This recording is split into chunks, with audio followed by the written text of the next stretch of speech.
Hey all, welcome back to my channel. Hope you're all doing good. So if you're new to this channel or if you don't know me, my name is Anita. I used to upload art and craft videos every once in 2 days. So welcome to my channel.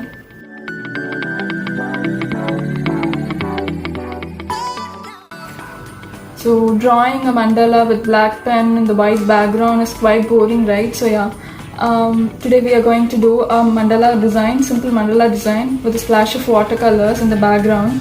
So yeah, without further ado, let's quickly get into the video. So for this you'll need watercolors. I have taken Camlin watercolor cakes, watercolor paper or a postcard, whichever is slightly thicker, and then a synthetic brush or normal hair brush, and a water to wash the brush frequently. So here I'm going to do a light blue background effect. So for that I'm first prepping my paper with water. Only if the paper is wet with water, you'll get a mild blue washed out effect.